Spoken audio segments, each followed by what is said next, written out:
Can I make good star predictions? Hi, my name is Jeanette, and I want to thank you for joining me on the channel Jane Reads. So back in September of 2023, I did a 5-star prediction video, round 2, so I will link that video below. I have finally finished all 5 books of that video. And yeah, finally, a year later, actually 11 months later.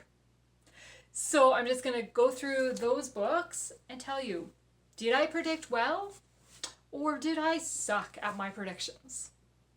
Okay, so book number 1, which is the one that I had to wait to finish, not that book, I had to wait to finish so that I could do this roundup video, and that is Malicious Intent by Lynn Blackburn.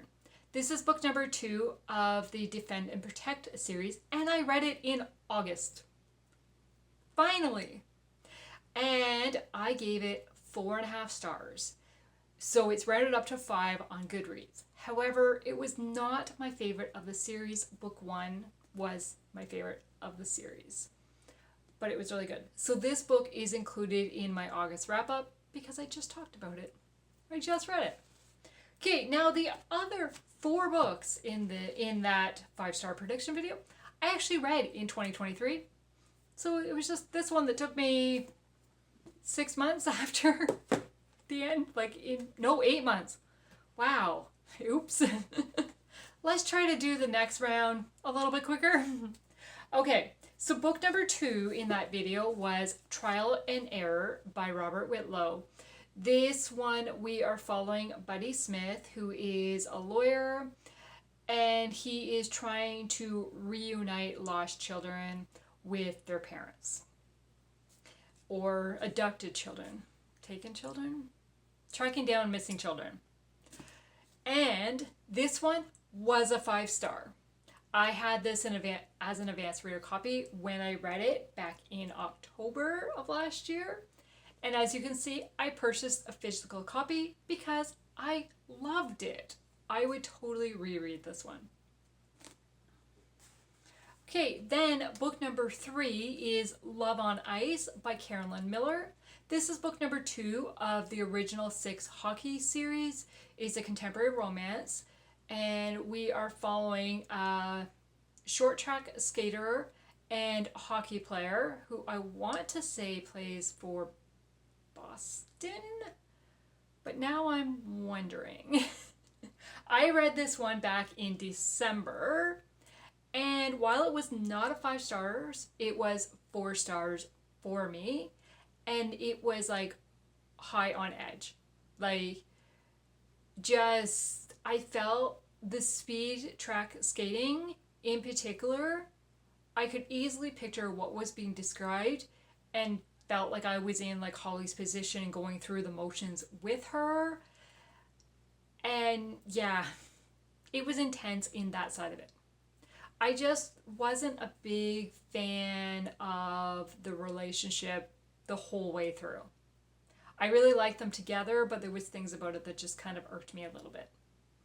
Okay, then number 4 was The Lines Between Us by Amy Lynn Green. I no longer have this physical copy anymore, which means it was not a 5-star for me because I've unhauled it. It was 3 stars for me. This was my least favorite of Amy Lynn Green's books that I have read so far. Doesn't mean I won't try her again because I've really enjoyed a couple of her other books. And from what I remember, this is a historical fiction following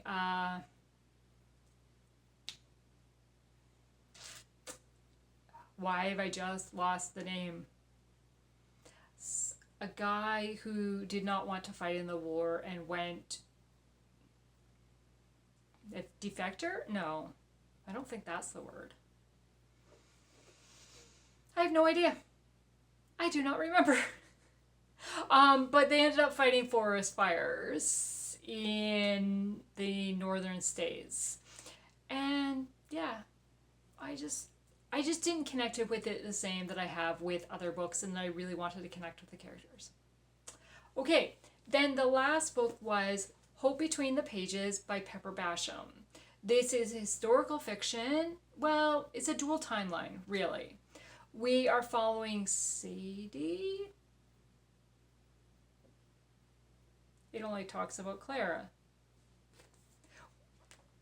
Who's the historical girl? It is Sadie. I'm not losing my mind. Who is kind of a librarian at Biltmore in Asheville, North Carolina. And she strikes up a friendship with a visitor guest. And then we are following her granddaughter, great-granddaughter maybe? Yes, great-granddaughter Clara, who is trying to save her bookstore in the town of Asheville. And as they are working on the bookstore, they come across a journal and discover some secrets. And so we are really following like Sadie's relationship and learning about that, and then what's happening with Clara in the present timeline.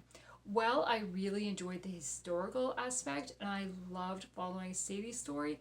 I just didn't connect with the present day storyline as much as I wanted to. So this was a 4-star read for me. Okay, so that is the roundup. So as I said, only one of the 5 books was technically 5 stars, but 2 of them were 4s. No, 3 of them were 4s. So there was only one that was really a miss for me. Okay, can I do better on my next round of 5 picks? Let's see. Okay, and am I cheating with this first pick? I mean, I haven't read it yet, so technically no. This video is being posted in September, and as I'm filming this video, I have not started this book yet, but it is on my September TBR. And that is The Land Beneath Us by Sarah Sundin. This is book 3 of the Sunrise at Normandy series. And the reason I think this one is going to be 5-star predictions is because when I glanced over the back, it talks about a marriage of convenience. And I love marriage of convenience stories. I also really enjoy Sarah Sundin's writing, and I really enjoy World War II stories, so it kind of checks all the boxes for me. And I really like this cover. So that is my first one. Okay, then book number 2 is The Story People by Heather Kaufman. This was recommended by Carmen Jane. And I found this on my vacation in May, I think it was. And it says, when Ben inherits his uncle's bookstore, check mark, he has a secure career and a built-in home. But he doesn't have contentment. As Ben looks ahead to the next chapter of his life, some well-meaning customers scheme to keep him in town by finding him a proper wife on their terms. So that just sounds really interesting. I like when kind of there's matchmakers involved and it's set in a bookstore. Yeah, and I really like this cover as well. It's another kind of cover that's just different.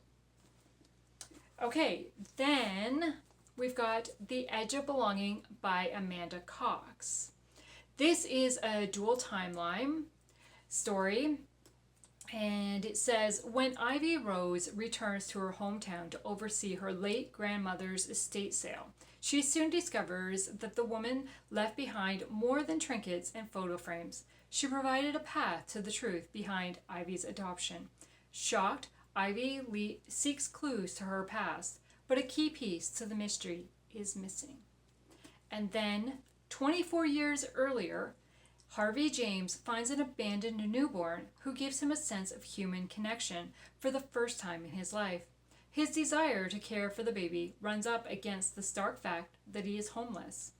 When he becomes entwined with 2 people seeking to help him find his way, Harvey knows he must keep the baby a secret or risk losing the only person he's ever loved. In this dual timeline story from Amanda Cox, the truth, both the search for it and the desire to keep it from others, takes center stage as Ivy and Harvey grapple love, loss, and letting go. It just sounds really, really intriguing.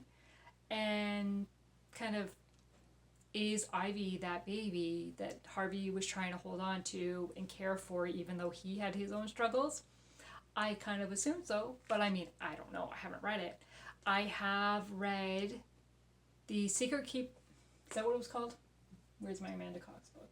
Yes. The Secret Keepers of Old Depot Grocery. And I loved that one. So I have really high hopes for this one as well. Okay. Book number 4 is A Lady in Attendance by Rachel Fordham. I have given all of Rachel's books 5 stars so far.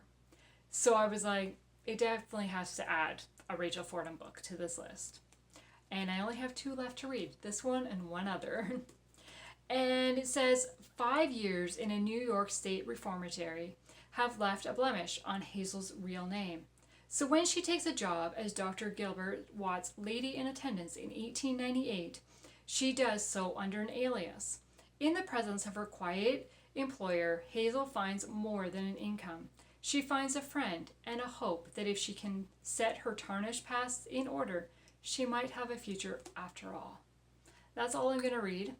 But yeah, I'm really intrigued. I like the idea. I love historical, and this is set like 1898, like before the 1900s. That I just love reading that time period, especially. And because I've really enjoyed a lot of Rachel's books, well, all of Rachel's books that I have read, it was a no-brainer to add one of her books on my list. Okay, and then the last book is With You Always by Jody Hedlund. This is book number 1 of the Orphan Train series. And this one was recommended by a subscriber to me because I love No Ocean Too Wide by Carrie Taransky. And they said this one has a very similar feel for it. So it says, could following the opportunity of a lifetime cost them the love of their lives? One of the many immigrants struggling to survive in the 1850s New York, Elise Newman knows that she must take action to care for her younger sisters. She finds a glimmer of hope when the New York Children's Aid Society starts sending skilled workers to towns out west. But the promise of the Society's orphan trains is not all that it seems. Born into the elite New York Society, Thornton Quincy possesses everything except the ability to step out from his brother's shadow. When their ailing father puts forth a unique challenge to determine who will inherit his railroad building empire, Thornton finally sees his chance. The conditions to win? Be the first to build a sustainable community along the Illinois Central Railroad and find a suitable wife. So, we've got the orphan train going on. Elise is trying to protect her sisters. Thornton needs to find a wife.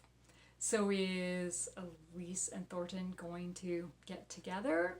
We've got somebody who's struggling financially and somebody who's kind of grown up in money. And it's mid-1800s. That's, again, I love historical set kind of before 1900. Other than, I mean, I do like World War II as well, as I mentioned earlier, but yeah. So those are my 5-star predictions. These are the 5 of them. Are they going to be 5 stars for me? Will it take me less than 11 months to read? I will definitely, this one will definitely get read this month because it's on my September TBR. But can I read these 4 before the next 11 months? Can I please post a 5-star roundup about these before next September? We'll find out. I want to thank you for taking time to watch this video today, and I hope that you will stick around and like and subscribe to my channel and stay tuned for future videos coming. Thank you. Bye.